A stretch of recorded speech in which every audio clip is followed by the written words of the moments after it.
دوستوں، بزرگوں اور بھائیوں، اللہ تبارک و تعالی نے اس امت کو ساری امتوں کا سردار بنایا۔ کنتم خیر امت کہہ کے اس امت کو اللہ تعالیٰ نے تمام امتوں کی امامت عطا کر دی۔ رب کریم نے نبی کریم علیہ السلام کے صدقے سے ہم گناہگاروں کو بھی وہ فضیلت عطا کی جو حضور کے غلاموں کو نصیب ہے۔ لیکن بڑا آدمی وہ ہوتا ہے جس کی سوچ بڑی ہو، جس کے افکار بلند ہوں، جس کی نگاہ پاک ہو، جس کا حوصلہ بڑا ہو۔ اللہ تعالیٰ نے ہمیں امامت دی ہے امتوں کی، لیکن اگر سوچیں سطحی قسم کی ہوں، ذہن چھوٹے چھوٹے مفادات کے ہوں، ساری زندگی انسان اپنی دکان کی، اپنی ذات کی، اپنے گھر کی، اپنی برادری کی سوچ سے باہر ہی نہ نکلے، تو وہ آفاقیت جو اللہ اور اس کے پیارے محبوب صلی اللہ علیہ وسلم ہمیں دینا چاہتے ہیں وہ ہمیں کیسے حاصل ہوگی؟ جو قومیں اپنے چھوٹے چھوٹے ذاتی مفادات کے لیے ملی سودے کریں، اپنا گھر بنانے کے لیے ملکوں کو مقروض کر دیں، تو وہ کیسے دنیا کی امامت کا فریضہ سر انجام دیں گے؟ ساری زندگی اگر انسان اس رٹے سے باہر نہ آئے کہ میں کیسے اونچا ہو سکتا ہوں، میرے بچے کیسے آگے جا سکتے ہیں، مال کیسے کما سکتا ہوں، یہ میرا گھر بہت بڑی حویلی میں کیسے بدل سکتا ہے، فیکٹری ایک کی 4 کیسے ہو سکتی ہیں، اور کوئی ملی کام ہی نہ کرے، تو وہ آفاقیت جو اسلام چاہتا ہے وہ کیسے پیدا ہوگی؟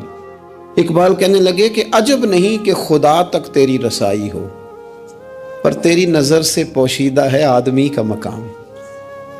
تو بندے کو ہی نہیں سمجھ سکا تو وہاں تک تو کیا جائے گا؟ جب تک سوچوں میں وسعت نہیں آتی۔ دیکھیں نا، ڈاکٹر اقبال ہمیں کہتے ہیں کہ بازو تیرا توحید کی قوت سے قوی ہے، تو وطنوں میں، سرحدوں میں اپنے آپ کو قید نہ کر، تو اللہ تبارک و تعالیٰ کا نائب ہے اور خدا کے فضل کا تیرے اوپر سایہ ہے، بازو تیرا توحید کی قوت سے قوی ہے، اسلام تیرا دیس ہے اور تو مصطفی ہے۔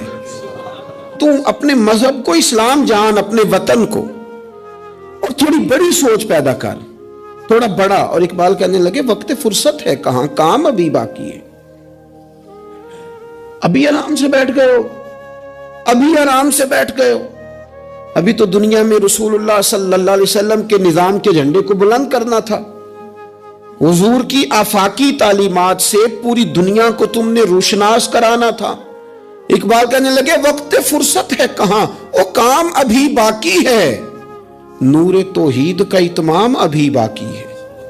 بھی تو آگے بڑھنا تھا، لیکن سطحی سی سوچیں، چھوٹی چھوٹی باتیں، مثلاً امیر دولت کے چکر میں اور غریب اس کمزوری کے احساس میں کہ میں تو غریب ہوں جی، میں تو، غریبی کو بیچا تو نہیں نہ جاتا، غریبی کوئی فار سیل تو نہیں ہوتی، غریبی وہ زخم تو نہیں جسے دکھا دکھا کے بندہ پیسے وصول کرے۔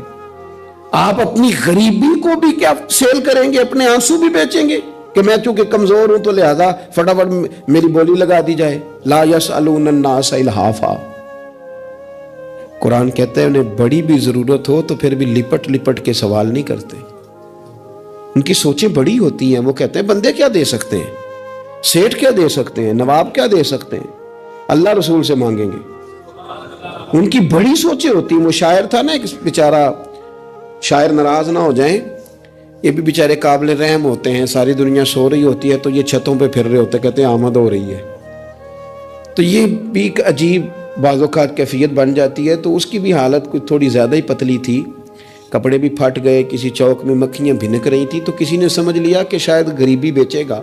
ایک بندہ سیٹھ گزرا تو 5 روپے پھینک گیا، تو شاعر اسے کہنے لگا یہ اٹھا اپنے پیسے لے جا۔ کہنے لگا وہ آپ کو اس لیے دیں کہ آپ کو ضرورت تھی، بڑا خوددار آدمی تھا۔ کہنے لگا اگر ضرورت ہوگی تو میں رب سے مانگ لوں گا، اللہ سے مانگ لوں گا ضرورت پڑے گی تو۔ یہ آرزوئے کرم اور میں آپ سے کروں، یہ آرزوئے کرم اور میں آپ سے کروں، یہ بھیک اس کو دی ہے جس کا خدا نہ ہو۔